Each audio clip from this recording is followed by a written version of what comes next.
পৃথিবীর বুকে এমন কিছু জায়গা আছে যেগুলো নিয়ে অজানা ভয় আর অন্ধকার রহস্য জড়িয়ে আছে। টিউনিশিয়ার এক প্রত্যন্ত গ্রাম দাসরা একটি এমন জায়গা যেখানে প্রবেশ করা মানেই ভয়াল এক সত্যের মুখোমুখি হওয়া। কথিত আছে এখানে কালো জাদুর চর্চা হয়। বলা হয় নির্দিষ্ট কিছু পরিবার শত বছর ধরে ভয়ঙ্কর এক অভিশাপ বয়ে নিয়ে চলেছে।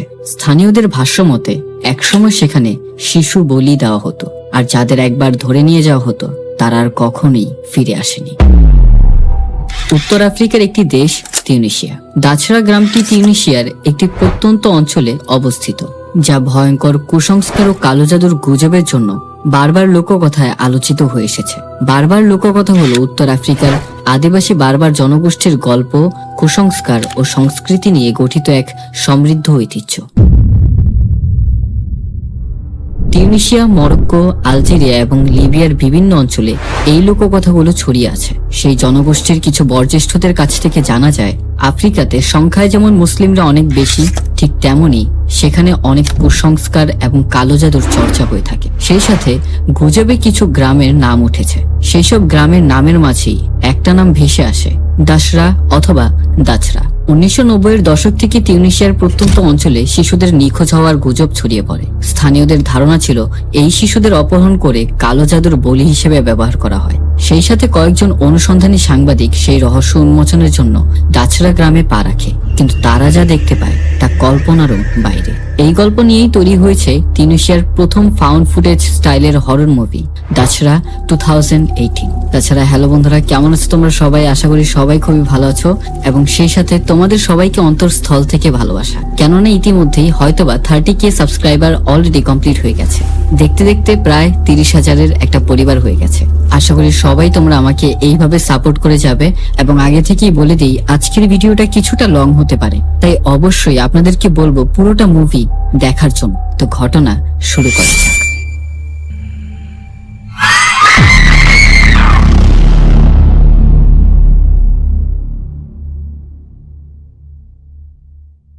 মধ্যবয়স্ক এক ব্যক্তি গাড়ি চালিয়ে রওনা হচ্ছে অজানা এক গন্তব্যের উদ্দেশ্যে। সময় তখন প্রায় মধ্যরাত, চারিপাশটা বেশ শুনশান। গাড়ি থেকে নেমে বেশ ভারী একটা বস্তা কাঁধে নিয়ে জঙ্গলের উদ্দেশ্যে রওনা দেয়।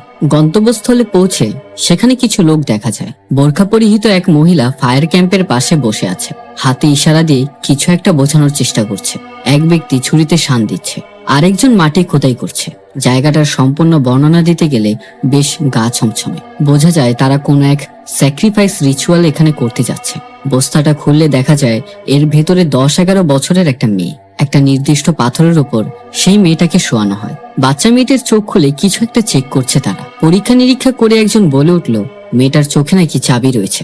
এরপর সেই নিষ্পাপ শিশুটিকে জবাই করা হয়। এর পরবর্তীতে 3জন জার্নালিজমের স্টুডেন্টকে দেখানো হয়, ইয়াসমিন, ওয়ালিদ এবং বিলেল। ফাইনাল এক্সাম তাদের শেষ। একে একে তারা 3 বন্ধু ইউনিভার্সিটির ক্লাসে অ্যাটেন্ড হয়। সেখানে উপস্থিত থাকা আরো স্টুডেন্টদেরকে আলাদা আলাদা এক একটা টিম তৈরি করতে বলে এবং তাদের প্রত্যেককেই একটা করে টাস্ক দেওয়া হয়। অ্যাসাইনমেন্টটা হচ্ছে তাদের নিজেদের মন মতো যে কোনো একটা টপিক নিয়ে একটা পূর্ণ ডকুমেন্টারি তৈরি করা। সেটা যে কোনো বিষয়ের ওপর হলেই হবে, তবে শর্ত একটাই, মাস্ট বি ইউনিক এবং ইন্টারেস্টিং টপিক হতে হবে এবং এর জন্য সময় খুবই সীমিত। মাত্র 15 দিনের মধ্যেই সম্পূর্ণ ডকুমেন্টারিটা তাদের কাছে প্রেজেন্ট করতে হবে। ডকুমেন্টারিটা যত বেশি ইন্টারেস্টিং হবে তারা তত বেশি নম্বর পাবে। অন্যদিকে ইয়াসমিনের দাদা একজন ইমাম। একটা নির্দিষ্ট কক্ষে সে লাশ গোসল করাচ্ছে। সম্পূর্ণ কাজ শেষে সে তার নাতনি ইয়াসমিনকে কল করে। এই পৃথিবীতে দাদা ছাড়া ইয়াসমিনের আর কেউই নেই। বারে বারে তাকে কল করে খোঁজ নেওয়াটা তার কাছে বেশ কিছুটা বিরক্তিকর। তবুও ইয়াসমিন তার দাদাকে খুবই ভালোবাসে। কথা শেষে তারা 3 বন্ধু একসাথে ক্যান্টিনে এসে জড়ো হয়। ওয়ালিদ এমন ভাবে স্যান্ডউইচটা খেয়ে যাচ্ছে দেখে মনে হচ্ছে কতই না স্বাদ হয়েছে। বিলেল তার কাছ থেকে স্যান্ডউইচটা নিলে খাওয়ার পর এর টেস্ট কিছুটা অদ্ভুত লাগে তার কাছে। বিলেল বলছে, এর মধ্যে কি পচা মাছ দিয়েছিস নাকি? খেতে একেবারে বাজে। এর উত্তরে ওয়ালিদ তাকে জানায়, এর ভিতরে পচা মাছ না, পিরানা দিয়েছি। তোর খাবার কোনো প্রয়োজন নেই, আমার খাবার আমাকে দিয়ে দে। এখন তারা সবাই বেশ সংকটের মধ্যে পড়ে গেছে। ফিল্মিং এর জন্য কোন টপিকটা বাছাই করবে এই বিষয় নিয়ে তাদের মাঝে কথা হচ্ছে। এরই মাঝে হঠাৎ ওয়ালিদ তাদেরকে একটা ঘটনা শোনায়। ওয়ালিদের ভাষ্য মতে, গতকাল আমার মায়ের এক ফ্রেন্ড আমার বাড়িতে এসেছিল। তার মেয়ে একটা সাইকিয়াট্রিক হসপিটালের মধ্যে অ্যাজ এ নার্স হিসেবে চাকরি করে। সেই মানসিক হসপিটালে একটা পেশেন্ট আছে। কিছুদিন আগে এক নার্সের নাক কামড়ে ছিঁড়ে ফেলেছে। কি বেহাল দশা। এ বিষয়ে আমি আমার মাকে কিছু প্রশ্ন করি। মায়ের কাছ থেকে জানতে পারলাম সে কয়েক বছর আগে এই রোগীটার কথা শুনেছিল। এমনকি পত্রিকায় তাকে নিয়ে একটা আর্টিকেলও লেখা হয়েছিল। আজ থেকে প্রায় 20 বছর আগে তাকে হাইওয়েতে উলঙ্গ এবং শরীরের বিভিন্ন জায়গায় ক্ষতবিক্ষত অবস্থায় পাওয়া গিয়েছিল।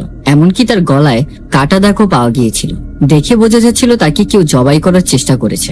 তার কাছ থেকে কোনো এনআইডি অথবা ট্যুরিস্ট আইডি কোনো কিছুই পাওয়া যায়নি। তবে যখন তাকে ক্ষতবিক্ষত অবস্থায় হসপিটালে নিয়ে যাওয়া হয়, বেশ কয়েকদিন যাবৎ সে অজ্ঞান ছিল। এরপর যখন তার জ্ঞান ফেরে, তার আর কোনো কিছু মনে নেই। তবে জ্ঞান ফেরার পর থেকেই সে আরো বেশি অ্যাগ্রেসিভ হয়ে যায়। এখন ইয়াসমিন এবং বিলেলের প্রশ্ন হচ্ছে একটা, তো এই আর্টিকেলের মধ্যে কি বা ইন্টারেস্টিং বিষয় রয়েছে? এখন ওয়ালিদ তাদের দুজনকে সম্পূর্ণ বিষয়টা বুঝিয়ে বলে যে আসলে আমরা এমন ভাবে ডকুমেন্টারিটা তৈরি করব, ওই মহিলাটাকে একটা ডাইনি হিসেবে প্রেজেন্ট করব। ইয়াসমিন এই কথাটার মধ্যে কোনো লজিক খুঁজে পাচ্ছে না। ওয়ালিদ তাদের দুজনকে বলে যে আমারও কিছুটা সন্দেহ রয়েছে ওই মহিলাটা ডাইনি হতে পারে, কেননা সে আরবি ভাষায় কথা বলে না, বরং এমন এক ভাষায় কথা বলে যা আমাদের বোঝার বাইরে। এখন সবকিছু মিলিয়ে ইয়াসমিন এই বিষয়টা নিয়ে কিছুটা ইন্টারেস্টেড। তবে ইয়াসমিনের কিছুটা খটকা লাগছে। এর পেছনে কারণ হচ্ছে তার মেন্টাল অ্যাসাইলামের মধ্যে কিভাবেই বা ভিডিও ফুটেজ ধারণ করবে, এটা তো সম্পূর্ণ নিষিদ্ধ। তাছাড়াও তাদের পারমিশন নিতে নিতে প্রায় নাজেহাল দশা হয়ে যাবে। ওয়ালিদ তাদেরকে কোনো মতে রাজি করায় যে সে কোনো না কোনো একভাবে ব্যবস্থা করে নেবে। তাছাড়া ওয়ালিদ তাদেরকে আরো জানায় সেই মঞ্জিয়া নামের ডাইনিটাকে একটা আলাদা কক্ষে রাখা হয়। এখন তাদের কাজ হচ্ছে এই ডকুমেন্টারির মধ্যে সবকিছু খুঁটিয়ে এর জ্বর থেকে সব ইনফরমেশন বের করে নিয়ে আসা। তো যেই কথা সেই কাজ। গাইড হবে ওয়ালিদ এবং বিলেলের কাছে তার ক্যামেরা এবং মাইক্রোফোন রয়েছে, আর সম্পূর্ণ ইন্টারভিউটা নিবে ইয়াসমিন। তো সেদিন রাতে বাড়িতে ইয়াসমিন গোসল করছিল। হঠাৎ করে সে লক্ষ্য করে তার বডি থেকে ব্লিডিং হচ্ছে। বিষয়টা দেখেই তার মনে এক আতঙ্ক ঢুকে যায়। সেই সাথে পর্দার আড়ালে কারো উপস্থিতি টের পায়। অবয়বটা কালো এক বোরখা পরিহিত। পর্দাটা সরাতেই হঠাৎ করে তার ঘুম ভেঙে যায়। ঘুম থেকে উঠে সে হাঁপাচ্ছে। তৎক্ষণাৎ তার দাদা বাসির সেখানে চলে এসে সূরা কালাম পড়ে তার উপর ফু দিতে থাকে। ফুপিয়ে ফুপিয়ে তার দাদাকে বলছে, আমি আবারও সেই একই মহিলাকে আমার স্বপ্নে দেখেছি। বিষয়টা শুনে তার দাদা বেশ চিন্তিত।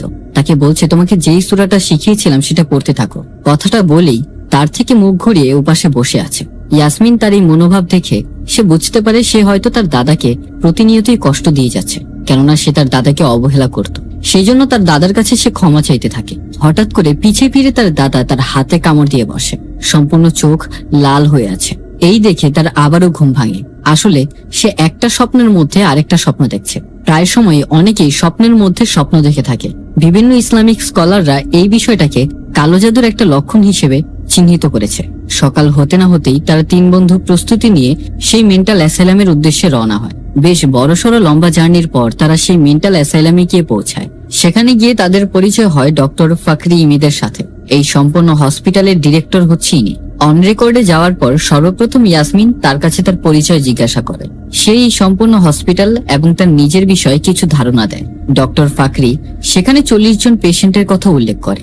বেশ অনেকক্ষণ যাবৎ কথা বলার এক পর্যায়ে কনভারসেশনটা কিছুটা বোরিং হতে শুরু করে। সুযোগ বুঝে ইয়াসমিন তাকে একটা প্রশ্ন করে বসে। সে জানায় 40 জন পেশেন্টের মধ্যে একজন পেশেন্ট রয়েছে যার নাম মঞ্জিয়া। সে মঞ্জিয়ার বিষয়ে তার কাছ থেকে কিছুটা উত্তর আশা করছিল। ডক্টর ফাকরি সেখানে এই বিষয়টা সম্পূর্ণ ডিনাই করে যে মঞ্জিয়া নামের কোনো পেশেন্টই তাদের এখানে নেই। ইয়াসমিন তাকে একে একে সম্পূর্ণ তথ্য দিতে শুরু করে। আজ থেকে প্রায় 20 বছর আগে মঞ্জিয়া নামক এক পেশেন্টকে তারা উদ্ধার করেছিল। এমনকি পত্রিকায় ছাপানো হয়েছিল যে সে এই হসপিটালের মধ্যেই রয়েছে। ফাকরি এই বিষয়টা কোনোভাবেই তাদের কাছে প্রকাশ করতে চাচ্ছেন।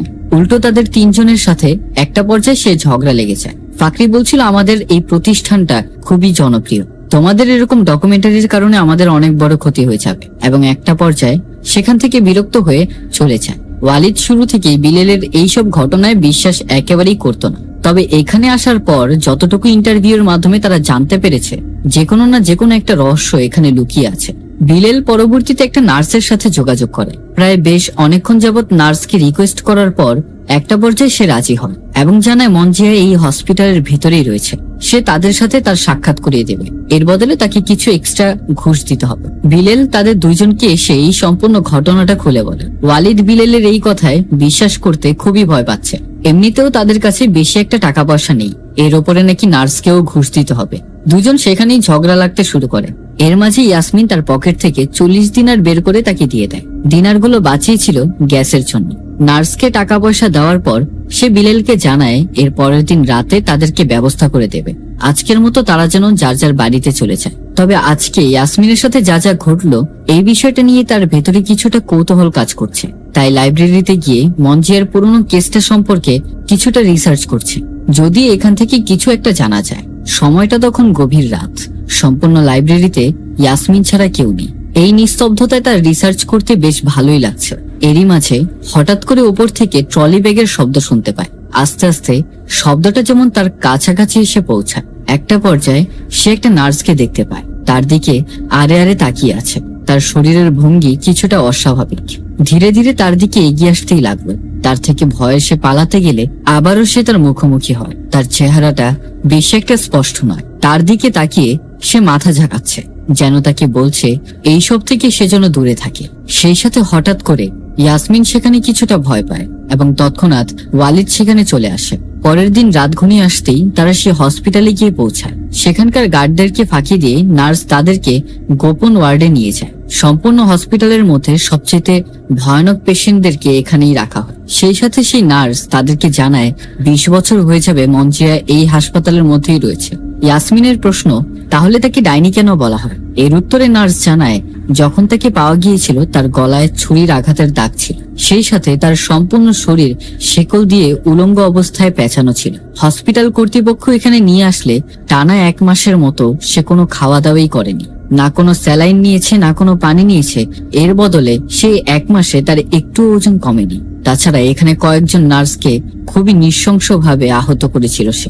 এই ঘটনার পর থেকেই তাকে সিক্রেট ওয়ার্ডে রাখা হয়। সেই সাথে নার্স তাদেরকে সতর্কবার্তাও দিয়ে দেয়, ইন্টারভিউ নেওয়ার সময় তারা যেন ভুলেও তার অতিরিক্ত কাছাকাছি না চলে যায়। সে তোমাদের বড়সড় ক্ষতিও করে ফেলতে পারে এবং এই ঘটনার দায়ভার কিন্তু আমরা নিতে পারবো না। যখন তাদেরকে সে বদ্ধ পরিবেশে নিয়ে যাওয়া হচ্ছিল তাদের গা ছমছমে হয়ে উঠছিল। মঞ্জিয়ার রুমে প্রবেশ করার আগে বিলাল তাদের সাথে যেতে একমত না। এর কারণ জিজ্ঞাসা করলে সে জানায় সে কিছুটা ভয় পাচ্ছে। তাদের কাছে মাইক্রোফোন আর ক্যামেরাটা ধরিয়ে দিয়ে তাদের দুজনকে ভেতরে যেতে বলে। নার্স তাকে সতর্ক করে দেয় তার অতিরিক্ত কাছাকাছি যেন সে না যায় এবং বাহিরে থেকে বিলাল সবকিছুই দেখছে। ইয়াসমিন মঞ্জিয়ার উদ্দেশ্যে বলতে থাকে, আপনার সাথে অনেক দূর থেকে এসেছি আমরা কথা বলতে। আমার নাম ইয়াসমিন এবং আমার সাথে ওয়ালিদ রয়েছে। আপনি কি আমাদেরকে বলতে পারবেন প্রায় 20 বছর আগে কি ঘটেছিল আপনার সাথে? দূর থেকে নার্স তাদেরকে চিৎকার করে বলতে থাকে, তাকে প্রশ্ন করে কোনো লাভ নেই, সে তোমাদের সাথে কথা বলবে না। এবার ছায়ার আড়াল থেকে মঞ্জিয়া তার চেহারাটা দেখায়। সম্পূর্ণ চেহারা কেমন ফ্যাকাশে হয়ে গেছে, মনে হচ্ছে তার শরীরে রক্তের ঘাটতি রয়েছে। ইয়াসমিনের দিকে অনেকটা মনোযোগ নিয়েই তাকিয়ে আছে সে। ইয়াসমিন তার ব্যাগ থেকে একটা ম্যাপ বের করে, কিছুটা সামনে এগিয়ে তার কাছে সেই ম্যাপটা দেয় এবং তাকে জানায়, আপনি কি আমাদেরকে মার্কিং করে দিতে পারবেন কোন জায়গায় আপনি গিয়েছিলেন? মঞ্জিয়া ম্যাপটা হাত বাড়িয়ে নেয়ার চেষ্টা করে, তবে সে না নিতে পারলে যখন ইয়াসমিন কিছুটা এগিয়ে যায় হঠাৎ করে সে তার হাতে টান দিয়ে বসে। পাগলের মতো জোরে চিৎকার দিয়ে বলতে থাকে, আমি তোকে চিনে ফেলেছি, এতদিন যাবত তো তোকেই খুঁজছিলাম। এবং বারবার তুই তুই বলে সে চিৎকার করেই যাচ্ছে। সেই সাথে তার হাতে নখ দিয়ে বেশ বড়সড় একটা ক্ষত করে দেয়। এই কর্মকাণ্ড দেখার পর বিলাল সেখানে হঠাৎ করে চলে এসে তাকে এক লাথি দিয়ে সেখান থেকে তারা 3 জন পালিয়ে যায়। পরিস্থিতি কিছুটা আউট অফ কন্ট্রোল হলে ওয়ার্ড বয়রা সেখানে চলে আসে এবং সেই সাথে একজন নার্সকে সেখানেই মঞ্জিয়া মেরে ফেলে। এখন বাড়ি ফিরলে বাশিরের কাছে জবাবদিহি করতে হয় যে তার হাতে একটা বিড়াল আঁচড় কেটেছে। তবে বাশির তাদের 3 জনের চোখে মিথ্যা লক্ষ্য করতে পারে। তার বিশ্বাস হয় না যে ইয়াসমিনকে এইভাবে বিড়াল আঁচড় কেটেছে, কেননা ক্ষতটা অনেক বেশি ছিল। বিলাল এবং ওয়ালিদ বাশিরের কাছে মিথ্যা বলে কিছুটা চোখের আড়াল হচ্ছে, তার সাথে চোখে চোখ রাখতে পারছে না, যার ফলে তারা দুজন সেখান থেকে উঠে চলে যেতেই লাগছিল। তবে হঠাৎ করে কি মনে করে যেন বিলাল তার কাছে সেই ম্যাপটা দিয়ে যায়। তারা দুজন চলে যাওয়ার পর বাশির এবার ইয়াসমিনকে সরাসরি জিজ্ঞেস করে যে তুমি আমার কাছে মিথ্যা কেন বলছো? আমি হয়তো বা বুড়ো হয়ে গেছি, তার মানে এই না যে তুমি আমাকে বোকা বানাতে পারবে। সত্য মিথ্যার যাচাইটা আমি অন্তত করতে পারি। তবুও ইয়াসমিন জানায় যে ওয়ালিদের বিড়ালই তাকে আঁচড় কেটেছে। বাশির তাকে এও বলে, তোমার মা কিন্তু সম্পূর্ণ দায়িত্ব আমার উপর দিয়ে গেছে, তুমি কোনোদিন আমার কাছে কোনো কথা গোপন রাখবে না। এই কয়েকদিন রিসার্চের কারণে সে তার দাদার সাথে বেশি একটা কথাও বলতে পারেনি। তবে আজকে তার স্বপ্নের কথা তার দাদাকে জানায়। জানা যায় এরকম স্বপ্ন সে এর আগেও অনেকবার দেখেছে। এটা তার সাথে কোনো নতুন বিষয় না। স্বপ্নে সেই একই মহিলাকে সে বারবার দেখতে পায়। তার দাদা তাকে জানায়, তাহলে শাইখের কাছে চলো। ইয়াসমিন শাইখের সাথে দেখা করতে চায়। এর পেছনে কারণ হচ্ছে এর আগেও সে শাইকের সাথে দেখা করেছিল, তবুও তার দুঃস্বপ্ন কাটেনি। কিন্তু বাশিরের অতিরিক্ত জোরাজুরির কারণে ইয়াসমিন শাইকের সাথে দেখা করতে রাজি হয়। এই মাঝে রাতে তাদের তিনজনের মধ্যে কথোপকথন হয়। ইয়াসমিন ডিসাইড করে নিয়েছে এই টপিক একেবারে বাদ দেওয়া যাক, কেননা এতে তারা কোনো কিছুই খুঁজে পাবে না। তবুও বিলেল একটু বেশি জোরাজুরি করছে, তার কাছে এই টপিকটা একেবারে ইউনিক। সে সাফ সাফ জানিয়ে দেয়, আমরা যা শুরু করেছি এর শেষ না হওয়া অবধি আমরা হাল ছাড়বো না। কলটা রাখার পর হঠাৎ করে ম্যাপটা চেক করলে সে একটা ক্রস মার্কিং দেখতে পায়, তবে এটা এর আগে ছিল না। বিষয়টা তাকে প্রচন্ড ভাবায়। পরের দিন সকালবেলা বাশির এবং ইয়াসমিন শায়েকের সাথে দেখা করতে আসে। শায়েক তাকে জিজ্ঞাসা করে সে স্বপ্নে কি দেখেছে। এর উত্তরে সে কিছু বলতে রাজি না। বাশির মুখ ফুসকে তাকে বলে স্বপ্নের মধ্যে সে আবারও কালো বোরখা পরিহিত সেই অবয়বটাকে দেখেছে। শায়েক তাকে বলতে থাকে, তোমাকে যেই সূরা কালাম শিখিয়েছিলাম সেটা কি তুমি পড়েছিলে? ইয়াসমিনের তার সাথে কথা বলতে কেন জানি বিরক্ত লাগছে, তাই সেখান থেকে তার দাদার সাথে ঝগড়া করে সে চলে আসে। ইয়াসমিন সেখান থেকে চলে যাওয়ার পর শায়েক বাশিরকে বলতে থাকে, তুমি কি তাকে সেই ঘটনার কথা জানাওনি? বাশিরের উত্তরে তাকে জানায়, এখনো অব্দি আমি তাকে বলতে পারিনি, আর হয়তোবা তাকে কখনো বলাও হবে না, কেননা তার মায়ের কাছে আমি ওয়াদা করেছি। অন্যদিকে বাশিরের গাড়ি নিয়ে ইয়াসমিন, ওয়ালিদ এবং বিলেল একসাথে জড়ো হয়। গাড়িটা বেশ পুরনো, পেছনের সিটটাও বেশি একটা সুবিধার না। ওয়ালিদ পেছনে একেবারেই বসতে চাচ্ছেন। বিলেল ঠাট্টা করে তাকে বলতে থাকে, পেছনে বসতে কষ্ট হলে বেবি তুমি আসো, এক কাজ করো আমার কোলে বসে পড়ো। আসলে ঘটনা হচ্ছে ওয়ালিদের পশ্চাৎ অংশে পাইলস হয়েছে, যার কারণে সে পেছনে শক্ত সিটে বসতে চাচ্ছে না। বিলেল তো জম্মের ঘাটতেরা, সামনের সিট কোনোভাবেই সে ছাড়বে না। এক পর্যায়ে বাধ্য হয়ে পেছনের সিটেই বসতে হয় ওয়ালিদের। যাওয়ার পথে হঠাৎ করে ওয়ালিদের বমি পেতে শুরু হয়। গাড়িটা থামাতে বললে কিছুটা দূরে গিয়ে সে বমি করতে শুরু করে। এরই মাঝে বিলেল তো তার মজা নেওয়া শুরু করে, তোর যে অবস্থা দেখছি বেশ ভালো ঠেকছে না, তোর একটা গাইনোলজিস্ট দেখানো উচিত এই মুহূর্তে। গাড়িটা কি হসপিটালের দিকে ঘোরাবো? কয় মাস হয়েছে রে বলতো? সে নানা ধরনের খোঁচা দিয়ে দিয়ে উস্কানিমূলক কথাবার্তা। হঠাৎ এই শুনশান রোডে দূরে একটা গাড়ি এসে থামে। গাড়ি থেকে নেমে লোকটা তাদের দিকেই আসতে লাগে। ইয়াসমিন বিলেলকে ডাক দিয়ে বলে, দেখ তো ওই লোকটা কি চায়। লোকটা এসে তাদেরকে বলছে, তোমরা এখানে বসে আছো কেন? কোনো সমস্যা হয়েছে? বিলেল তাকে জানায়, ওই আমার বন্ধু একটু অসুস্থ। লোকটা বলতে থাকে, আমার কাছে পানি আছে, যদি তোমাদের প্রয়োজন হয় তাহলে আমাকে জানাও। এই রোডে দূর দূরান্তে পানির কোনো উৎস তোমরা খুঁজে পাবে না। এছাড়া আরো বলতে লাগলো, তোমাদের কি আর কোনো সাহায্যের প্রয়োজন আছে? কোনো সাহায্যের প্রয়োজন থাকলে আমাকে জানাও। লোকটা ইয়াসমিনের কাছে এসে জোরাজুরি করতে থাকে, যদি তুমি কোনো প্রবলেমে পড়ে থাকো আমাকে বলতে পারো। সেই সাথে বলছে, তোমরা যাচ্ছ কোথায়? ইয়াসমিন তাকে কোনো কিছুই বলে না। এই তো কিছুটা সামনের দিকেই যাব। ইয়াসমিনের কাছে এরকম গায়ে পড়া স্বভাবের লোক একেবারে পছন্দ না, তাই কোনো মতে তাকে সেখান থেকে যেতে বলে। লোকটা আল্লাহ হাফেজ বলে সেখান থেকে চলে যায়। এর মাঝে বিলেল জোরে চিৎকার করে ওয়ালিদকে ডাকছে, কিরে তোর হয়েছে? আরে ব্যাপার না, প্রথম প্রেগনেন্সি তো কিছুটা কষ্ট হবেই, এরপরের বার একটু সহজ লাগে। এই বলে তারা সেখান থেকে ম্যাপের উদ্দেশ্যে চলতে লাগলো। তবে যাবার পথে বিলেল বলছে, লোকটার ব্যবহারটা আমাদের কাছে তেমন সুবিধার মনে হলো না, খুবই রহস্যময় এবং অদ্ভুত একটা মানুষ। রাস্তা তারা যত এগোচ্ছে নেটওয়ার্কের সিগন্যাল ততই কমে যাচ্ছে, গুগল ম্যাপও কাজ করছে না।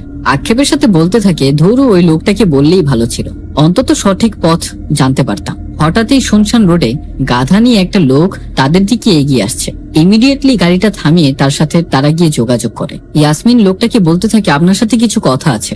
লোকটা হাতের ইশারা দিয়ে বোঝায় সে কানে শুনতে পায় না। ওয়ালিদ তাদের কথোপকথনগুলো রেকর্ড করছে। ইয়াসমিন তাকে হাতের ইশারায় বোঝানোর চেষ্টা করছে এবং তাকে বলছে তারা একটা নির্দিষ্ট গ্রামের সন্ধানে আছে। প্রায় 20 বছর আগে একটা মহিলাকে ক্ষতবিক্ষত অবস্থায় এখান থেকে উদ্ধার করা হয়। আপনি কি জানেন সেই গ্রামটা কোথায়? আশ্চর্যের ব্যাপার, এতক্ষণ লোকটার মুখে হাসি ছিল। প্রশ্নটা করাতে হঠাৎ করে লোকটা গম্ভীর হয়ে গেল এবং সেই সাথে লোকটা তাদের থেকে মুখ ঘুরিয়ে উল্টো পথে হাঁটা শুরু করে। অন্যদিকে বিলেল একটা নির্দিষ্ট জায়গায় দাঁড়িয়ে এক নাগারে তাকিয়ে আছে। মুখে শীষ বাজিয়ে ওয়ালিদ এবং ইয়াসমিনকে তার কাছে ডাকে এবং বলতে থাকে, এটাই তো সেই পথ যার জন্য আমরা তিনজন এতক্ষণ কলুর বলদের মতো খাটছিলাম। ওয়ালিদ বলছে, তুই শিওর তো? বিলেল বলে, হয়তোবা হতেও পারে, তবে ভেতরে ঢুকতে সমস্যাটা কিসের? এবার তাদের তিনজনের মাথায় চেপেছে রহস্য উন্মোচনের নেশা। প্যাকেট থেকে সিগারেটটা বের করে তাতে আগুন জ্বালিয়ে জঙ্গলের ভেতরে পা রাখে। রাস্তাটা গিয়েছে এক শুনশান ঘন জঙ্গলের ভেতরে।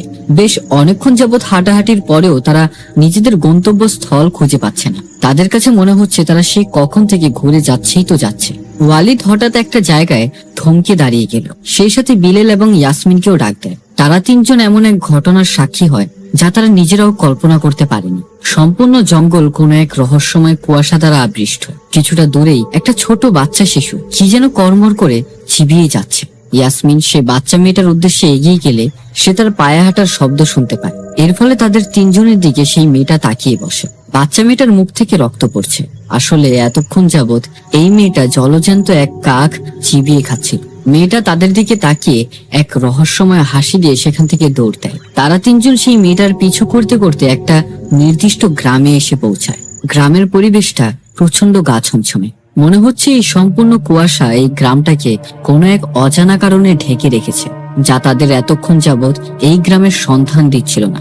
গা শিউরে ওঠে তখন যখন তারা দেখতে পায় রশিতে টানানো রয়েছে বিভিন্ন পশু পাখির মাংস। গ্রামটাকে প্রথম নজরে দেখেই তারা বুঝতে পারে এই সম্পূর্ণ গ্রামের মধ্যে বেশিরভাগই মহিলা। তবে রহস্যময় ভাবে প্রত্যেক মহিলা তাদের দিকে তাকিয়ে আছে। হঠাৎ সেখানে সেই লোকটা এসে উপস্থিত হয়, যে কিনা রাস্তায় তাদেরকে সাহায্য করতে চেয়েছিল। লোকটা তাদের সবাইকে তার নিজ গ্রামে ওয়েলকাম জানায়। সেই সাথে সে নিজের পরিচয় দেয়, তার নাম সাবের। এখন সে বলতে থাকে, আগে যদি জানতাম তোমরা আমার গ্রামেই আসছো তাহলে তখনই আমি তোমাদেরকে নিয়ে আসতাম। যেহেতু এতটা পথ তারা জার্নি করে এসেছে, সেই কারণে সে তাদের একটা নির্দিষ্ট জায়গায় কিছুক্ষণ বিশ্রাম নিতে বলে এবং সাবের তাদের জন্য চা বানিয়ে নিয়ে আসে। সেই সাথে তাদের হাল হকিকত জিজ্ঞাসা করার পর সে বলছে, তোমাদের এখানে আসার মূল উদ্দেশ্য কি? ইয়াসমিন সাবেরের কাছে সেই 20 বছর আগের পুরনো ঘটনা জানায়। সাবের জানায় এত বছর আগের কথা সে জানে না। রশিতে ঝুলে থাকা মাংসগুলো দেখে ইয়াসমিন সাবেরকে প্রশ্ন করে বসে, হয়তোবা আপনারা মাংস অতিরিক্ত বেশি পছন্দ করেন। রহস্যময় ভঙ্গি নিয়ে সাবের বলে, মাংসই আমাদের একমাত্র প্রাণ। সেই সাথে তাদের তিনজনকে প্রচন্ড জোরাজোরি করে আজকে তাদের এখানেই ডিনারটা করে যেতে। অন্যদিকে বাড়িতে বাসির যখন ইয়াসমিনের রুমে গিয়ে পৌঁছায়, সে মঞ্চিয়া রিলেটেড অনেক ইনফরমেশন খুঁজে পায় এবং সে বুঝতে পারে যে ইয়াসমিন মঞ্চিয়ার কেসটা নিয়ে ইনভেস্টিগেশন করছে। বাসির ইয়াসমিনের ফোনে কল করলে রিং বাজে না, এর কারণ তারা যেখানে আছে সেখানে কোনো নেটওয়ার্ক নেই। অন্যদিকে তাদের তিনজনকে নিয়ে তারা সবাই ডিনারে বসে পড়ে। প্রত্যেকেই খাবার খাওয়া শুরু করে দিয়েছে। তাদের তিনজনের খাবার এখনো অব্দি আসেনি। গ্রামবাসীরা এমন ভাবে মাংসগুলো খাচ্ছিল যে কয়েকদিন যাবত তারা খাবার খায়নি। তো সাবের তাদের তিনজনকে খাবার সার্ভ করে, সেখানে শুধু মাংস দিয়ে ভরা। এইরকম খাবার দেখে ইয়াসমিনের যেমন ভেতর থেকে বমি পাচ্ছে, কিন্তু বিলেল এই খাবারগুলো ঠিকই উপভোগ করছে। তার কাছে কিনা খাবারগুলো বেশ ভালোই লাগছে। ইয়াসমিন কষ্ট করে হলেও খাবার কিছুটা মুখে নেয়, কিন্তু ওয়ালিদ এই খাবারগুলো একেবারেই সহ্য করতে পারছে না। তাই সে খাবার খাওয়ার অভিনয় করতে থাকে। জঙ্গলে দেখা সেই মেয়েটাকে ইয়াসমিন এখানেও দেখতে পায়। সেখানে থাকা এক মহিলার পেছনে গিয়ে সে দাঁড়িয়ে পড়ে। সেই মহিলা তাকে কিছু মাংস দেয়। আড়ালে মাংসটা নিয়ে গিয়ে সে খেতে শুরু করে। ইয়াসমিন সাবেরের কাছে প্রশ্ন করে, এই ছোট মেয়েটা কি তোমার মেয়ে নাকি? সাবের তাকে জানায় এই মেয়েটা তার ভাতিজি। সেই সাথে ইয়াসমিনকে জানায় এই মেয়েটা খুবই স্পেশাল, হয়তো তার ব্যবহারে কিছুটা অদ্ভুত বিষয় লক্ষ্য করতে পারবে, তবেও কারো ক্ষতি করে না। এখন রাতে ডিনার শেষে তারা সেখান থেকে যাওয়ার প্ল্যান করে। তবে সাবের তাদেরকে খুবই আকুতি মিনতি করছে আজকের রাতটা এখানে থেকে যেতে। এর পেছনের কারণ হচ্ছে এই রাতের সময় এই শুনশান জঙ্গলের মধ্য দিয়ে যাওয়াটা একেবারে ঠিক হবে না, যেকোনো না যেকোনো এক বিপদ বয়ে আসতে পারে। তবে ইয়াসমিন তাকে থ্যাংক ইউ বলে না জানিয়ে দেয়। ইয়াসমিন রাত করে ড্রাইভ করতে পারবে না, কেননা রাতে তার দৃষ্টি কিছুটা দুর্বল হয়ে পড়ে। বিলেলকে ড্রাইভ করতে বললে সে জানায় রাতে তারও চোখের সমস্যা এবং তার চশমাটাও বাড়িতে ভুলে রেখে এসেছে। তাছাড়া ওয়ালিদ তো ড্রাইভ করতেই পারে না। এখন সব মিলেই আজকের রাতটা তাদের এখানে থাকতেই হবে, এছাড়া কোনো পথ নেই। এখন কথা হচ্ছে তারা থাকবেই বা কোথায়। সাবের জানায় জার্নালিস্টদের জন্য আলাদা একটা রুম রয়েছে। এর আগেও কয়েকজন জার্নালিস্ট এসে এই রুমে থেকেছে। যে কথা সেই কাজ, আজকের রাতটা তারা ওখানেই কাটাবে। যে যার যার মতো জায়গা বেছে নেয় এবং রাতে ঘুমিয়ে পড়ে। এখন মাঝরাতে হঠাৎ করে ইয়াসমিনের ঘুম ভেঙে যায়। ওয়াশরুমে গিয়ে পৌঁছালে হঠাৎ তার কানে কিছু শব্দ ভেসে আসে। শব্দটা ছিল কোন এক ছোট মেয়ের হাসির শব্দ। শব্দের উৎস সন্ধান করতে করতে জানালার কাছে গিয়ে পৌঁছায়। পর্দা সরাতেই সে এমন এক দৃশ্য দেখতে পায় যা কিনা এর আগে কখনো দেখেনি। তাদের ঘরের দিকে মুখ করেই অনেকগুলো কালো অবয়ব দাঁড়িয়ে আছে। সেই সাথে সেই ছোট্ট বাচ্চাটা সে তাদের চারিপাশে ঘুরছে। চিৎকার করে ওয়ালিদ এবং বিলেলকে ডাক দিলে তারা সেখানে এসে পৌঁছালে তৎক্ষণাৎ বাহিরে আর কিছু নেই। এখন পরের দিন সকালবেলা ঘুম থেকে উঠতেই তারা কিছুটা চিন্তায় পড়েছে, আদৌ কি তাদের গাড়িটা জায়গা মতো আছে নাকি চুরি হয়ে গেছে। তো সাবের জানায় তাদের গাড়িটা সে নিজে গিয়ে দেখে আসছে। অন্যদিকে রুমে বিলেল ওয়ালিদের ক্যামেরাটা চেক করছে। সেখানে সে গতকাল রাতের একটা ভিডিও ফুটেজ দেখতে পায়। ভিডিওটা তখনকার যখন তারা রাতে ঘুমাচ্ছিল। বিলেল ওয়ালিদকে জিজ্ঞেস করে, তুই গতকাল রাতে আমাদের ভিডিও কেন ধারণ করতে গেলি? ভিডিও চলাকালীন সময় একটু পরে সে দেখতে পায় ওয়ালিদও তখন ঘুমিয়েছিল। কেউ তার গলায় ছুরি তাক করে বসে আছে। তবে প্রশ্ন হচ্ছে, ওয়ালিদ যেহেতু ঘুমিয়েছিল তাহলে ভিডিওটা কি করলো? এখন ভুলবশত সেই ভিডিওটা বিলেল ডিলিট করে ফেলে। সেই মুহূর্তে ওয়ালিদ এসে তার হাত থেকে ক্যামেরাটা নিয়ে নেয় এবং তাকে বলে, তোকে কতবার বলেছি আমার ক্যামেরায় হাত না দিতে। অন্যদিকে ইয়াসমিনকে ফোনে না পাওয়াতে বাশির বেরিয়ে পড়ে ইয়াসমিনকে খোঁজার উদ্দেশ্যে। বাস স্ট্যান্ডের মধ্যে এই জনতার ভিড়ে সে সেই কালো বোরখা পরা অবয়বকে দেখতে পায়। বাশির কিছুটা আঁচ করতে পারে যে যা কিছুই ঘটছে কোনো কিছুই ঠিক হচ্ছে না, তাদের সামনে হয়তোবা কোনো বড় বিপদ আসতে চলেছে। তৎক্ষণাৎ সে কোরআন থেকে কিছু সূরা পড়তে থাকে এবং একটা পর্যায়ে সেই অবয়ব সেখান থেকে চলে যায়। গ্রামের মধ্যে ইয়াসমিন একটা প্রেগনেন্ট মহিলার সাথে পরিচয় হয়। সেই মহিলার নাম জিজ্ঞেস করলে তার সাথে সে কথা বলতে ইচ্ছুক না, তবে ইয়াসমিন তাকে দেখে বুঝে যায় যে আসলে প্রেগনেন্ট। তাকে প্রশ্ন করে, তোমার প্রেগনেন্সির কয় মাস চলছে বর্তমানে? খুবই অল্প স্বরে মেয়েটা বলল, 7 মাস চলছে। চারিপাশে কেউ নেই। হঠাৎ করে সেই মেয়েটা কানে ফিসফিস করে তাকে বলতে লাগলো, এখান থেকে যত দ্রুত সম্ভব তোমরা সবাই চলে যাও। এরই মাঝে সাবের সেখানে চলে এসে মেয়েটাকে তাড়িয়ে দেয়। ইয়াসমিনকে সে জিজ্ঞেস করে, তোমরা এতক্ষণ যাবত কি কথা বলছিলে? সাবেরের চেহারায় যেমন অন্য কিছু বলছে, সে প্রায় প্রচন্ড রাগের মধ্যে আছে। ইয়াসমিন এর উত্তরে তাকে জানায় তারা প্রেগনেন্সি নিয়ে কথা বলছিল। আশ্চর্যজনক ভাবে হঠাৎ করে সাবেরের মুড চেঞ্জ হয়ে যায় এবং তাকে জানায়, তো আজকে দুপুরে আমাদের সাথে খেয়েই তারপর তোমরা চলে যেও। ইয়াসমিন এবার বিরক্ত নিয়ে সে বলতে থাকে যে না, আজকে কোনোভাবেই এখানে তারা থাকবে না, আজকেই তারা চলে যাবে। কিন্তু কে শুনে কার কথা? সাবের তার কথা এড়িয়ে সেখান থেকে চলে যায়। অন্যদিকে ওয়ালিদ এবং বিলেলের চোখের সামনে দিয়েই সাবের গাড়ি নিয়ে কোথায় যেন যাচ্ছে।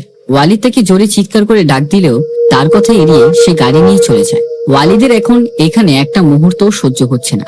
বিলেলকে সে বলে, তুই এখানেই থাক, আমি গাড়ির দিকে যাচ্ছি, একেবারে গাড়ি নিয়েই ফিরবো। বিলেল তাকে জিজ্ঞেস করে, তোর কি রাস্তা সঠিকভাবে খেয়াল আছে? ওয়ালিদ কোনো কথার জবাব না দিয়ে চলে যায়। প্রায় অনেকটা পথ পাড়ি দেওয়ার পর ওয়ালিদ জঙ্গলে গিয়ে পৌঁছায়। কিছুটা দূরে সে সাবেরকে দেখতে পায়। গাছের আড়াল থেকে সে সবকিছু দেখছে। সে দেখতে পায় সাবের একটা লোকের সাথে দাঁড়িয়ে কথা বলছে। লোকটা তার কাছে একটা বস্তা দেয়, বস্তার গায়ে রক্ত লেগে আছে। সাবের বস্তাটা গাড়িতে উঠিয়ে সেখান থেকে চলে যায়। এই ঘটনা দেখে সে ভয়ে সেখান থেকে পালাতে শুরু করে। হঠাৎ একটা জায়গায় সে হোঁচট খেয়ে পড়ে। ঠিক সেখানে ছোট বাচ্চাদের হাড়গোড় দেখতে পায়। যত তাড়াতাড়ি সম্ভব সে গ্রামের দিকে রওনা দেয়, কেননা এই সম্পূর্ণ ঘটনা ইয়াসমিন এবং বিলেলকে জানাতে হবে। অন্যদিকে বিলেল ফায়ার প্লেসে বসে এএসএমআর সাউন্ড রেকর্ড করছে। ইয়াসমিন বিলেলকে বলে, গ্রামের এক প্রেগনেন্ট মহিলা তাকে বলেছে এখান থেকে যত তাড়াতাড়ি সম্ভব পালিয়ে যেতে। তার কথা শুনে বিলেল হাসতে হাসতে বলতে থাকে, এখানকার সব মহিলারা পাগল। এখন অন্যদিকে সাবের গ্রামে এসে পৌঁছায়। তার হাতে 2টা বস্তা। একটা বস্তায় কিছু মহিলা এসে নিয়ে যায় এবং আরেকটা বস্তা একটা নির্দিষ্ট দরজার সামনে রেখে দেওয়া হয়। হঠাৎ দেখা যায় পর্দার আড়াল থেকে একটা হাত বেরিয়ে এসে সেই বস্তাটা ভেতরে নিয়ে যায়। এরপর সাবের ইয়াসমিনের কাছে গিয়ে জানায় তাদের গাড়ির টায়ার নাকি চুরি হয়ে গেছে। এখন এই কথা শুনে ইয়াসমিন প্রচন্ড ক্ষেপে যায়। ইয়াসমিনের কাছে মনে হয় সে তার কাছে মিথ্যে কথা বলছে এবং সে তাদের কাছ থেকে কোনো একটা কিছু লুকাচ্ছে। একটু পরেই ওয়ালিদ সেখানে এসে হাজির হয়। তার চোখে মুখে প্রচন্ড ভয়। ওয়ালিদ প্রচন্ড হাঁপাচ্ছে, নিঃশ্বাসটা নিতেও তার কষ্ট হচ্ছে। এরই মাঝে সম্পূর্ণ ঘটনা তাদের দুজনের কাছে খুলে বলে। সাবের তার গাড়িতে একটা বস্তা উঠাচ্ছিল। এরই মাঝে ওয়ালিদ ইমিডিয়েটলি গিয়ে সেই বস্তাটা খোলে। বস্তাটা খুলতেই এর ভেতর থেকে বেরিয়ে আসে একটা ছাগল। বিলেল ওয়ালিদের ওপর প্রচন্ড রেগে যায়, কেননা সে কারো সম্বন্ধে না জেনেই তার উপর অ্যালিগেশন দিয়ে দিয়েছে। বিলেলের কথা শুনে ওয়ালিদের প্রচন্ড রাগ হয়। ওয়ালিদ তার নিজের চোখে যা দেখেছে সে কাউকেই বিশ্বাস করাতে পারছে না, তাই রাগের বশে বিলেলকে ঘুষি মেরে সেখান থেকে চলে যায়। অন্যদিকে সম্পূর্ণ রুমে ইয়াসমিন একা। হঠাৎ সে তার কোটের পকেটটা চেক করতেই একটা ছোট ডায়েরি দেখতে পায়। মাথায় প্রশ্ন আসে, এই ডায়েরিটা তো এর আগে ছিল না। হঠাৎ করেই তার মনে পড়ে আজ সকালে যখন সেই প্রেগনেন্ট মেয়েটার সাথে কথা বলছিল সেই তার কোটের পকেটে এই ডায়েরিটা রেখে দিয়েছিল। ইয়াসমিন এখন ডায়েরিটা পড়তে শুরু করে। ইয়াসমিন জানতে পারে এই ডায়েরির ওনার এই গ্রামে ইনভেস্টিগেশনের জন্য এসেছিল। তার এই ইনভেস্টিগেশনের মাধ্যমে সে জানতে পেরেছিল এই গ্রামের মধ্যে কালো জাদুর চর্চা করা হয়। শুরুতে সেও ভাবতো যে বস্তাগুলো বাহির থেকে নিয়ে আসে এটার ভেতরে গরু এবং ছাগলের মাংস আছে, কিন্তু পরবর্তীতে সে জানতে পারে আসলে এই বস্তাগুলোর ভেতরে মানুষের মাংস। আসলে এই গ্রামের বাসিন্দারা বাচ্চাদেরকে কালো জাদুর জন্য বলি দিত। ম্যাক্সিমাম ক্ষেত্রে তারা অনাথ এবং ভিখারি বাচ্চাদেরকেই টার্গেট করত। তবে তারা সব বাচ্চাদেরকে বাছাই করত না, হাতে গোনা কিছু বিশেষ বাচ্চাদেরকে তারা বাছাই করত, যাদের হাতে স্পেশাল কিছু সাইন পাওয়া যায় এবং অনেকের চোখের মধ্যে একটা ব্ল্যাক স্পট থাকে। ওইসব বাচ্চাদেরই তারা টার্গেট করত এবং সেই স্পেশাল চাইল্ডদেরকে তারা কি হোল্ডার্স অথবা চাবির অধিকারী হিসেবে সম্বোধন করত। ইয়াসমিন ডায়েরিটা পড়েই যাচ্ছে।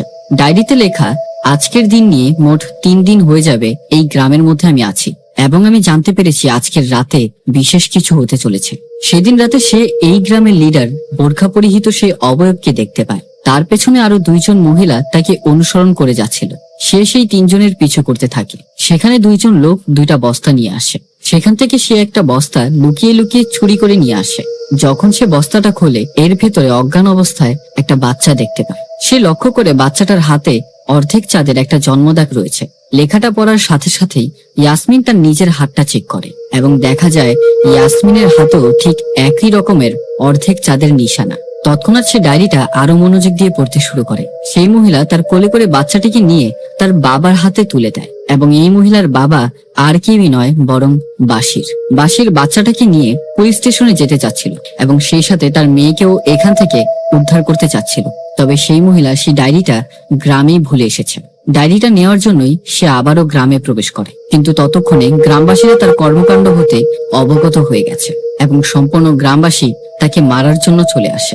ডায়েরির লেখা এখানেই শেষ। এরপর ডায়েরিতে কিছু পিকচার দেখতে পায়। পিকচারগুলো দেখার পর ইয়াসমিন কান্নায় ভেঙে পড়ে। আসলে এই ডায়েরিটা আর কারোই নয় বরং মঞ্জিয়ারই ছিল। 20 বছর আগে সেই গ্রামে এসেছিল ইনভেস্টিগেশনের জন্য, এবং এই গ্রাম থেকেই যেই মেয়েটাকে সে উদ্ধার করে বাঁচিয়েছিল সে আর কেউ নয়, ইয়াসমিন। এখন ইয়াসমিন বুঝতে পারে যে হসপিটালে যখন মঞ্জিয়ার সাথে দেখা করতে যায় তখন সে তার হাতের মধ্যে সেই অর্ধেক চাঁদের নিশানা দেখে কেনই বলেছিল এটা তুমি।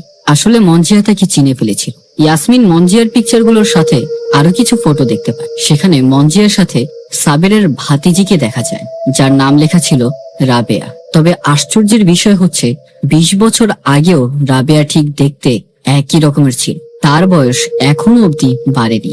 মঞ্জিয়া এই ডায়েরির মধ্যে উল্লেখ করে সে রাবেয়ার 1920 সালেরও একটা ফটো দেখেছিল, এবং সেই ফটোটার মধ্যেও রাবেয়া দেখতে ঠিক একই রকম ছিল। সেই সাথে বাহির থেকে হঠাৎ করে কারো চিৎকারের শব্দ শুনতে পায়। দরজার সামনে ওয়ালিদ দাঁড়িয়ে আছে। ওয়ালিদকে এই বিষয়ে জিজ্ঞাসা করলে সে জানায় সেই প্রেগনেন্ট মেয়েটার ডেলিভারি চলছে। সেই ঘরের দরজার সামনে রাবেয়া দাঁড়িয়ে আছে। সেই সাথে বোরখা পরিহিত এক মহিলা বড় এক তলোয়ারের মতো দেখতে অস্ত্র নিয়ে সেই রুমের মধ্যে প্রবেশ করে। ওয়ালিদ জানায় তারা হয়তো এই ব্লেড দিয়ে সেই মেয়েটার ডেলিভারিটা সম্পন্ন করবে। কিছুক্ষণ পর সেই রুম থেকে এক মহিলা নবজাতক শিশুকে নিয়ে বের হয়। শিশুটাকে রাবেয়ার হাতে তুলে দেওয়া হয় এবং রাবেয়া সেই বাচ্চাটিকে নিয়ে সেখান থেকে পালিয়ে যায়। ইয়াসমিন রাবেয়ার পিছু নিতে থাকলে সে দেখতে পায় রাবেয়া সেই বাচ্চাটিকে নিয়ে একটা পরিত্যক্ত বিল্ডিং এ গিয়ে পৌঁছায়। লুকিয়ে লুকিয়ে ইয়াসমিন তার পিছু করতে থাকে। রাবেয়া সেই শিশুটিকে নিয়ে একটা পরিত্যক্ত রুমের কাছে গিয়ে পৌঁছায় এবং বাচ্চাটিকে সেই দরজার সামনে ফেলে দেয়। সেখানে আরো অনেক বাচ্চাদের হাড়গোড় দেখা যায়। সেই মুহূর্তে সেই কক্ষ থেকে এক ডাইনিকে বের হতে দেখা যায়। বের হয়েই সেই জলজন্ত শিশুটিকে জীবন্ত চিবিয়ে খাওয়া শুরু করে। ইয়াসমিন লুকিয়ে লুকিয়ে এই সম্পূর্ণ ঘটনা তার ফোনের ক্যামেরায় রেকর্ড করছে। ঠিক সেই মুহূর্তেই তার ফোনের মধ্যে একটা নোটিফিকেশন আসে। নোটিফিকেশনের সাউন্ড পেয়ে রাবেয়া তার দিকে ঘুরে তাকায়। তাকে দেখার পর রাবেয়া দৌড়ে তার পিছু করতে থাকে। রাবেয়ার কাছ থেকে কোনো মতে বাঁচতে বাঁচতে ইয়াসমিন একটা নির্দিষ্ট কক্ষে এসে পৌঁছায়। সেই কক্ষ থেকে প্রচন্ড দুর্গন্ধ ভেসে আসছে, যা কিনা তার সহ্য হচ্ছিল না। তৎক্ষণাৎ সে তার ফোনের টর্চটা অন করে। চারিপাশের পরিবেশটা দেখে সে বুঝতে পারে যে এটা আসলে রান্নাঘর। সামনের টেবিলে রুমাল দিয়ে কি যেন একটা ঢাকা। রুমালটা সরাতেই সে দেখতে পায় এখানে মানুষের শরীরের কিছু অঙ্গ প্রত্যঙ্গ। সম্পূর্ণ রুমটা জুড়ে ঝুলছে মানুষের জীবন্ত দেহের অঙ্গ প্রত্যঙ্গ। সেখান থেকে দৌড়ে কোনো মতে সে তার রুমে এসে পৌঁছায় এবং ওয়ালিদের কাছে সম্পূর্ণ ঘটনা সে খুলে বলে। সেই সাথে তাদের রুমের দরজাটা বন্ধ করে দেয় এবং বলে যে কেউই আসুক এই রুমের দরজা যেন কোনো মতেই সে না খোলে। তবে হঠাৎ করে দরজার বাইরে কে যেন নক করলো। ওয়ালিদ দরজার বাইরে গিয়ে পৌঁছালে দেখতে পায় সেখানে কেউ নেই, কিন্তু হঠাৎ রাবেয়া তার হাতের মধ্যে একটা ছুরি নিয়ে ওয়ালিদের পেটে আঘাত করে সেখান থেকে দৌড় দিয়ে পালিয়ে যায়। ওয়ালিদের পেট থেকে নাড়ি ভুঁড়ি যেমন ছিটকে নিচে পড়ছে। ওয়ালিদ যন্ত্রণায় মাটিতে ছটফট করতে থাকে। এরপর একে একে বোরখা পরিহিত কিছু মহিলা তাদের রুমে প্রবেশ করতে থাকে। তাদের প্রত্যেকের হাতে ছুরি ছিল। মাটিতে পড়ে থাকা ওয়ালিদের দেহের ওপর তারা একের পর এক ছুরি দিয়ে আঘাত করেই যাচ্ছে। এই সম্পূর্ণ ঘটনার সাক্ষী হচ্ছে ইয়াসমিন। সে এগুলো দেখছে এবং কান্না করতে করতে যেমন ভেতর থেকে সে মরে যাচ্ছে, এবং সে বুঝে গেছে এর পরবর্তী টার্গেট সে নিজেই। তবে হঠাৎ করে সেখানে বাসির এসে উপস্থিত হয়। রুমের ভেতরে প্রবেশ করতেই সে সূরা নাস পড়তে থাকে। কোরআনের শব্দ শুনতে পেয়েই সেখানকার মহিলা একে একে সেই রুম থেকে বেরিয়ে যেতে লাগছিল। তাদের শরীরে যেমন সূরা নাসের প্রত্যেকটা আয়াত আঘাত করছে। বাশির সেখান থেকে ইয়াসমিনকে নিয়ে বেরিয়ে পড়ে, এমনকি তারা জঙ্গল অবধি সেখানে পৌঁছেও যায়। হঠাৎ করে সেখানে বিলাল ইয়াসমিনকে ডাক দিয়ে বসে। ইয়াসমিন দেখতে পায় ক্ষতবিক্ষত অবস্থায় বিলাল মাটিতে পড়ে আছে। ঠিক সেই সময় জঙ্গলের চারিপাশ থেকে ডাইনিদের মন্ত্রোচ্চারণের শব্দ শোনা যায়। মন্ত্রোচ্চারণের শব্দের সাথে সাথে আসমান থেকে মৃত কাক যেমন বৃষ্টি স্বরূপ নিচে পড়ছে। এক পর্যায়ে বাশির ইয়াসমিনকে সেখান থেকে পালাতে বলে এবং সে বিলালকে তার কাঁধে করে নিয়ে যাবে। ইয়াসমিন একটু দূর যেতে না যেতেই হঠাৎ করে বাশিরের চিৎকারের শব্দ শুনতে পায়। ঘাড় বাঁকিয়ে পিছে তাকাতেই সে দেখতে পায় বিলাল বাশিরের গলায় ছুরি দিয়ে আঘাত করেছে। আস্তে আস্তে বিলাল তার সামনে এগোতে থাকে। ইয়াসমিন সেখানে চিৎকার করেই যাচ্ছে।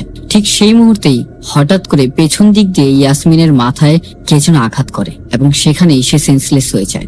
এর পরবর্তীতে ইয়াসমিনের যখন জ্ঞান ফেরে সে দেখতে পায় তার সম্পূর্ণ হাত পা বাঁধা অবস্থায়। এক মহিলা এসে তার হাত চেক করে এবং বলে এটাই সেই চাবির অধিকারী, এবং সেই সাথে অন্ধকার থেকে সেই ডাইনিটা বের হয় এবং এখানেই ইয়াসমিনকে হত্যা করা হয় এবং সেই সাথে মুভি এখানেই শেষ হয়। মুভির শেষে আমাদেরকে এই গ্রামের কিছু বাস্তব পিকচার দেখানো হয়। এখন এই সত্য ঘটনা অবলম্বনে মুভির এন্ডিং নিয়ে কিছুটা কথা বলা যাক। মুভিটার শেষে আমাদের মাথায় একটা প্রশ্নই ঘুরপাক খায় যে আসলে সেই গ্রামের মহিলাদের কালো জাদু করার পেছনের কারণটা কি। আসলে সেই গ্রামের মানুষেরা কালো জাদুতে অভ্যস্ত ছিল, সেই সাথে তারা বাচ্চা বলিদানের মাধ্যমে অর্থ সম্পদ লাভ করে থাকত। এমনকি দূর দূরান্ত শহর এবং গ্রাম থেকেও মানুষ তাদের কাছে আসত নিজেদের ইচ্ছা পূরণের জন্য। এর বদলে এই গ্রামের ডাইনিরা তাদের কাছ থেকে বাচ্চা বলিদান চাইত। এই ডাইনিদের মূল উদ্দেশ্যই ছিল অমরত্ব হাসিল করা। তাদের মধ্যেই একজন হচ্ছে রাবেয়া। রাবেয়া এই কালো জাদুর বলিদানের মাধ্যমে অমরত্ব হাসিল করে ফেলেছিল, যার ফলে তার বয়স একেবারেই বাড়ছিল না এবং তারা অমরত্বের জন্যই রাবেয়ার পথ অনুসরণ করতে থাকে। এখন বলা যাক এই মুভির সবচেয়ে বড় টুইস্ট নিয়ে, সেটা হচ্ছে বিলাল। আসলে বিলাল সেই গ্রামেরই একজন অধিবাসী। সে শুরু থেকেই তাদের কাছে মিথ্যা বলছিল। আসলে বিলাল ইয়াসমিনের সম্পর্কে সবকিছু জানতো, যে সেই হচ্ছে চাবির অধিকারী, এবং এই কারণেই তাদের দুজনকে ফুসলিয়ে ফাসলিয়ে সেই গ্রামের ভেতরে তারা নিয়ে যায়। ইন্টারেস্টিং বিষয় হচ্ছে যখন তারা মঞ্জিয়ার সাথে হসপিটালে দেখা করতে চায় তখন বিলাল মঞ্জিয়ার সামনাসামনি যায়নি, কেননা তার ভয় হচ্ছিল যে সে তাকে চিনে ফেলবে। খেয়াল করলে দেখা যায় যখন বিলাল ইয়াসমিনের বাড়ি থেকে চলে যাচ্ছিল তখন তাকে সেই ম্যাপটা তাকে দিয়েছিল। ম্যাপের মধ্যে আগে থেকে কোনো মার্কিং ছিল না, কিন্তু যখন রাতে সে চেক করে সেখানে একটা ক্রস মার্কিং দেখতে পায়। সেই সাথে যখন তারা গ্রামের রাস্তা খুঁজে পাচ্ছিল না তখন বিলাল একটা নির্দিষ্ট জায়গায় দাঁড়িয়ে তাদেরকে বলতে থাকে যে সে গ্রামের রাস্তা খুঁজে পেয়েছে। তাছাড়া সেই গ্রামে যাওয়ার পর যখন বিলালকে সেই মাংস খেতে দেওয়া হয় সে খুব তৃপ্তি সহকারে খাচ্ছিল। সবশেষে এই মুভি থেকে একটা শিক্ষা নেওয়া যায়, অন্তত কোনো অচেনা পরিবেশে গিয়ে কখনো রাতে থাকার জন্য কেউ যদি আপনাকে জিজ্ঞেস করে তাহলে সেখানে ভুলেও থাকবেন। থাকা না থাকা আপনার ব্যাপার। তাছাড়া মুভিটা কেমন হয়েছে তা অবশ্যই কিন্তু কমেন্ট করতে কিন্তু ভুলবেন না। এবং আমি জানি এই মুভিটা সম্পূর্ণ দেখে থাকলে আপনার কাছে অবশ্যই ভালো লেগেছে, এবং ভালো লাগলে কি করতে হবে, অবশ্যই লাইক বাটনে ক্লিক করতে হবে। তাছাড়া চ্যানেলে নতুন হয়ে থাকলে সাবস্ক্রাইব করে পাশে থাকা বেল আইকনে অল সেট করে দিতে কিন্তু ভুলবেন না। টিল দেন দেখা হচ্ছে নতুন কোন এক ভিডিও নিয়ে। Good bye.